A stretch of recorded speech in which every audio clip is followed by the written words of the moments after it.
My mic, there we go. Hey, my mic's on. Excellent. Let's give him a hand. Another hand. So I'll have you guys introduce yourself first off.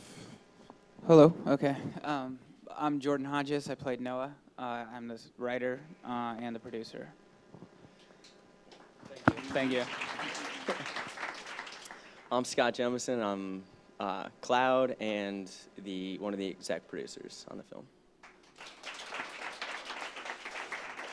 So as we all know, it takes a village to create a film. So I'd like for you guys to have the opportunity to acknowledge anyone who worked on the film that's in the audience. So go for it. We got Natalie Salter, costume designer, Daniela Grace, who played Allison. Where's our one? Okay, well, our DP is in the bathroom. Yeah, he would be. Yeah. He's the one with crazy hair, so you'll see him when he comes back in. He looks like an artist. Nice. Excellent. Let's give them a hand for their work they did.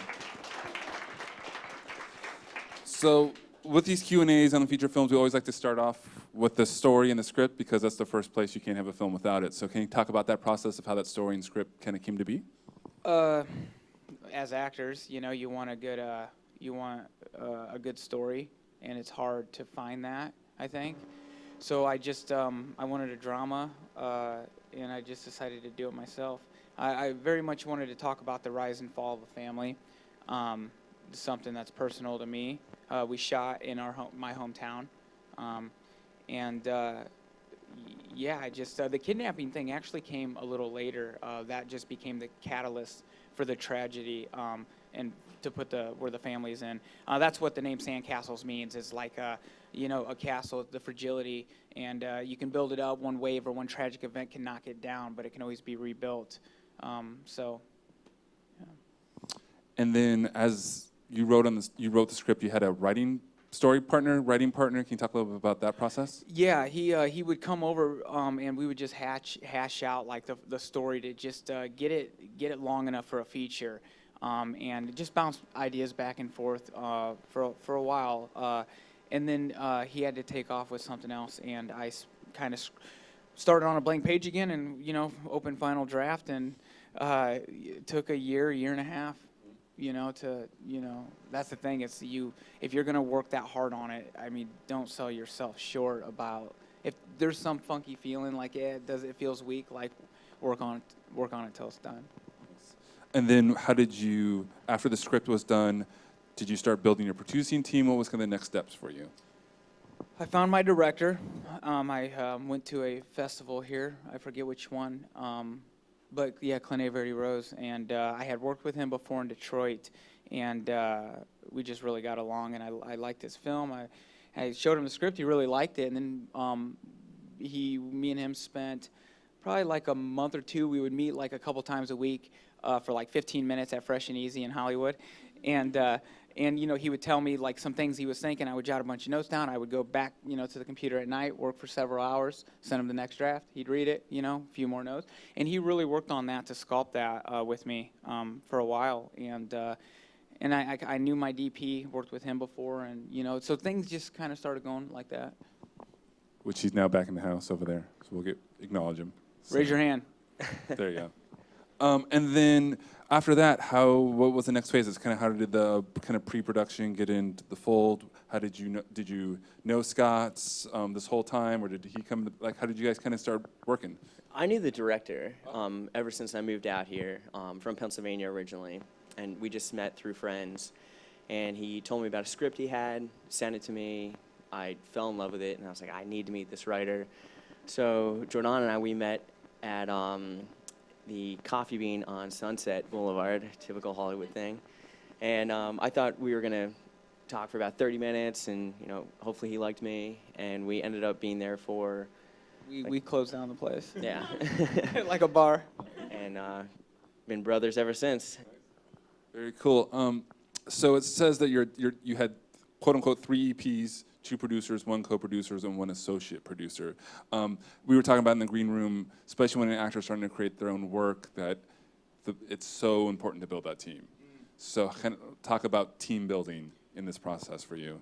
The other producer, Chris Nicken, he had directed me in a feature a couple years before, and we had been working together for years since my first film. And I trusted him. Usually he was directing, but I trusted him as a producer. He's a hard worker, good old Michigan boy. And his job really, my focus of why I wanted him was to literally take my spot when I was acting. So I would, really be the lead on the pre-pro and the post, and, at night doing the accounting and stuff. But literally his job was not talk to me and, just keep problems away, which, in hindsight, I look back now like he would lie to me a lot, Everything's fine. Everything's fine. He also had a lot of connections to the Michigan area, Cincinnati, everything for equipment, which helped us out a lot, saved us a lot of money, which on indie budgets is the most amazing thing in the world. Scott EP, my mother was an EP, like a legit one, and then another guy EP. We needed another big red camera package, so we saved us a lot of money for the credit and to be involved with that. So sometimes you have to do those things. Talk a little bit about the process of, it's great to have pre-production and set that up, but you're doing pre-production on a location that is not down the corner or around the street. It's in a whole different state. So kind of talk through that process of pre-production. It was your hometown, but it was something you couldn't go to regularly. We had to fork it out and do a location scout, of course, with Chris, the DP, and Clint and him, and they would really go to each location, basically, or what we thought we would shoot at. And these guys had the storyboard literally the entire film. I mean, it was a comic book first, and that was the kind of prep we had to do. And then, of course, we cast a lot of roles out there in the Midwest area too. My mom put us up. Scott was in a bunk bed. Thanks, Mom. Give Mom a shout out. Yeah, we while filming, we had two houses. The cast and director, a bunch of people in one home, and a bunch of the crew in another home, which was amazing at the end. It's really what made us a family. A lot of us hadn't known each other beforehand, and there's nothing else we could do but become a family. And sharing, bunk beds, cooking breakfast for each other is one of the best parts of the film was doing that. How did you find the crew? Was it a lot of local people? Was it people that your team out there knew? Kind of how did you get your flesh out your crew? I had worked with Chris, the DP, before, and once I had my director and DP, you feel a lot better after that, And then Chris would interview some people, for his camera team, and we would take what he thought, and the composer had composed a few films I had been in before, and he knew that we were going to production. He called me one day and pitched himself, and I loved his work before. Things really on this fell into place, but because of so much other work beforehand, we didn't post like any looking for crew, looking for this or that. It was just very word of mouth, and that's why it's so important, I think, to no crew. Every job is so important, and and it really worked out like this. A lot of people got behind the story. I mean, Chris and his camera team, they drove from Los Angeles to Indiana in a Prius. And just to work on the film. It's not like these guys are making, tons of money doing it either. And because they got behind the story. So, it starts with the script and ends with the script. And on this, it really showed me that hard work on a script can pay off. And, so. And Jordon got a lot of press in his hometown about the fact that he was bringing a film back to it. So it helped getting a lot of people reached out to us and said they wanted to work on the film. They're from there. They're going back. And that really helped. We had a ton of people just wanted to volunteer. Everyone that worked on the film was absolutely amazing. I mean, they put their heart and soul into it. As a bunch of filmmakers know, it is long hours when you're shooting. And I mean, everyone was just so happy to be there and working on it, which was a blessing for us. Let's talk a little bit about the casting process. How many of the roles did you cast out here in LA? What was that kind of percentage versus the local actors that you used? The top 7 cast, from me to Clint, was from Los Angeles to get our main family because we just there just was no risk on that. And if one character was weak, it would just it would crumble it.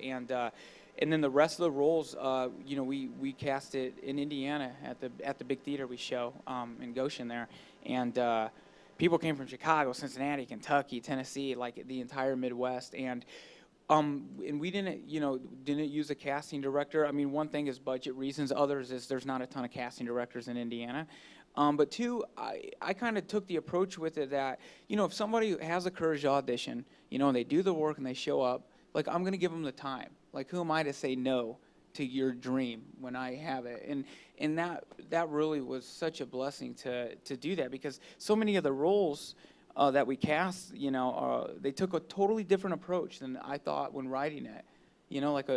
Just because we let them audition for it, and it worked out. He also didn't have to be the reader with everyone that came in. I did. He was good though. But our cast out of LA, it's kind of a cool story how we found everyone. With Daniela, she was a friend of mine beforehand, and when I read the script, I was like, I want you to meet our director and producer and talk to them. And Daniela and Jordon met, and we can talk about. Yeah, I mean, I cast with Clene's blessing, of course, Daniela and Scott without ever seeing them work, because we went on an instinct, like they understood the story, and it was just a gut feeling, and sometimes that works out, I think, but it was such a personal piece to me. I just needed some people who truly understood the meaning of the film, as opposed to I would take somebody I really, really liked and who really got it and I'd be friends with for life over somebody who maybe gives a 5% better read or something. Well, and his acting coach played the mother, who was pretty phenomenal. Yeah, she's And great. she's in the room. Oh. She was also the coach of Daniela and Howie found Ann Winters, who played Lauren, which we auditioned so many girls from the Midwest. And we had some great ones, but none of the girls could really capture the innocence, vulnerability, and then the strength that we needed.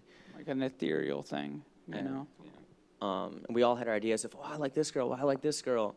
And then Anne came out and was studying with Saxon, and Sax said, you have to check out this girl. She just moved here from Texas.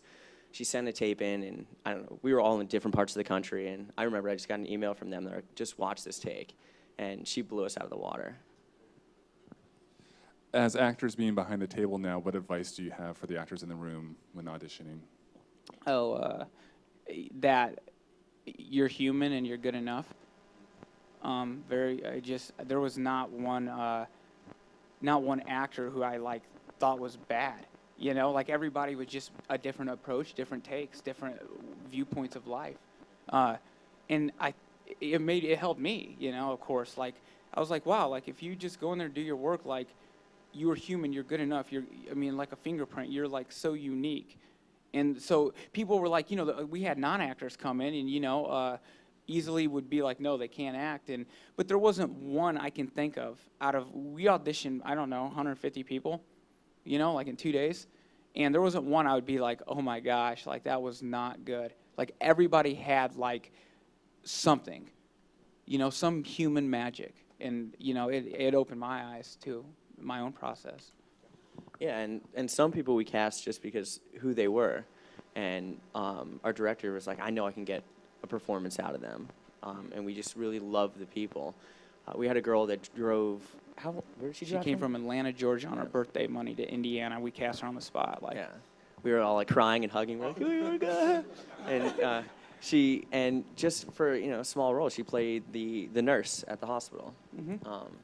But that's one of our favorite experiences from casting. It was just, she was such a sweetheart. Yeah, we were crying. I don't know why we were crying. But it was a long day. Did you, how did they find out that they drove all the way across? Was it a breakdown you posted, or did you just send it out in various places that you found actors? Yeah, just I think we made a few postings, I don't know. The social media, I forget, what do we post on? I don't remember either. You just got the word got out? Yeah, and just got people out. showed Yeah, up? email, or I know I did a few email blasts of like, hey, if you had anybody ever who's interested in acting or like classes or organizations, like here's a breakdown, send it out. Oh, and of course, like the local cast, they would post it, so it would come up in Google searches and et cetera. Yeah. Production days. How many guys? How many days did you shoot? 19. 19 days. Rehearsals? Not really. No, we didn't have the time for that. I mean, our director, Clane, he sat each character down before we filmed, and spent hours with us talking about our characters and what we were really going for, and talking about each scene, what our intentions were. But unfortunately, indie budgets, rehearsals, doesn't really happen. We'd run through the scene once or twice, then you'd be like, all right, let's just film it. For actors who are looking to produce in the audience, what was some of those unforeseen things that you had to deal with that you couldn't plan for during production?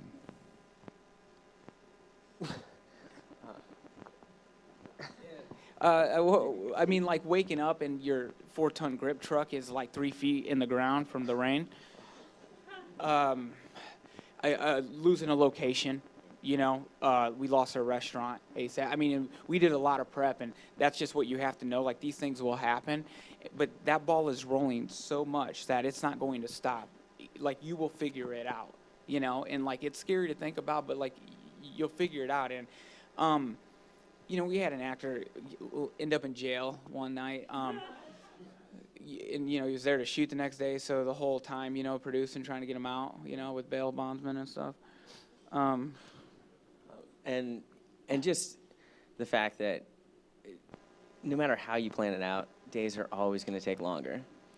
And there's times, like, I think in the hospital, and that was one of our first days of filming, and it just went on and on and on, from just the moving from one location to another. It just, those hours, they just extend. So then we had to take a tiny little team, and the scene that's shot in the hallway, we have a little team shooting there, and the director's there. Then he has to run back to another location, make sure it's getting set up right, and it was stressful, but you make it work. You just have to, and that's the whole fun of it. Yeah, I mean, and there's always those things about with, as a producer, that's your whole job is really thinking in that moment, thinking, and, I mean, sometimes, like, it's raining, you can't shoot, but, like, there was some times where it did rain, and so we would stop and go shoot that, because we weren't going to get it again. So, you want to stay flexible, stay loose, and I think the more work you do in prep, you're going to know the story and know what you want so much more, that you're going to make those decisions. Like, you put so much work into it that you just know what to do. I mean, we had generator problems. I mean, we had Scott drive to Chicago just for Jenny, our EP. And electrical power. I mean, those things are going to come up, but you're a team, and you deal with them when they come. Can you give us some context to some of maybe the final product of the scenes we saw? What does the audience need to know that happened to make that scene what it was? Was there anything where the cornfield scene, the big cornfield scene. Actually, a guy during our auditions, again, letting anybody come, not an actor. And when he came into the audition room, he said, "I'm not an actor." He's like, "I just didn't know how else to talk to you guys." And he's like, "Hey, I got a metal shop down the road here. Why don't you guys pop by on Sunday?" And we're like, "Okay." And he had a huge crane, and he ended up building a custom camera cage for Felici's team that could mount like a couple Red Epics on it. I mean, you just go with it. Yeah, you just so things like that, and just I mean the people, good people. Yeah, we had a few crane shots. What else was the? Oh, never mind that. No. But in shooting in a lot of the locations, they're open for business while we're shooting. So we have like a little area we're shooting, but that was an adventure every time. But a lot of times there's people in there that are like, "Yeah, I want to be in a movie." We're like, "All right, come on over." now that you have the first feature in the can, what would be some advice of, now that I know this, I wish I'd known it before we started? A damage budget. I mean, that's very real. I mean, and I kept a contingency, but that contingency will get ate up. And a damage budget, because just crews go hard, filmmaking's tough, and like there's always going to be something, and we knew that, but it can get really like out of control. And it's over, very small things like a screw, but it's like in a weird spot, and they got to take it apart. The damage stuff, really thinking everything through with that in your post. Film festival submissions, I mean, that's, that can be anywhere from $2 to $10 grand depending on the run you want. They add up very quick. I mean, Berlin is just $200 for one. You just got back from Milan, so that's Yeah, that was great. airfare as well as submissions, Exactly. and all travel. And you can get lucky that the festival will help you out with stuff. But many of them don't, and you want to go because that's where you meet people, and it's awesome. It's fun. That's what you want. You want people to see it. Yeah, for me personally, I think the biggest thing I wish I knew beforehand is that it can be done. You can make a movie. And we were going into this, I mean, I had no clue what I was getting into. But I think nowadays it's just, there's no excuse not to. It's just, it can be done. And it's a lot of work, a lot of hours, but you just have to make your own work. No one wants to pick up the phone, as we all know. Not a single person in this town wants to. I've been hung up on many times, even by Jordon. But it's just, yeah, it can be done. If you have the will to do it, it can be done. Yeah, I mean, with today's technology too, we shot on a few red epics, and I mean that's the cameras Peter Jackson uses to shoot like Lord of the Rings. I mean, it's about your team finding good talented people that you really love. I think it's about the people a lot, and so I think I would, if I had to like repeat or when I go in next time, is try to delegate a little bit. I think that's important. As we were talking about actors want to try to do everything, and that's okay because you learn, but don't push yourself. Like there's other people who can do different things. It was a really tough last 2 years. I mean, from digesting the footage, playing assistant editor to, I made the the titles, the end titles. I never done that before. I mean, it's a lot, but I learned the process. So knowledge is power, but. Surrounding yourself with a good team who support you, and being very kind and humble, because I mean it's like the law of the universe. I mean, good things can happen to good people, and so I think that's a great note to end on. So let's give him another hand, and thank you. Thank you, guys. Thank you for coming out. We appreciate you.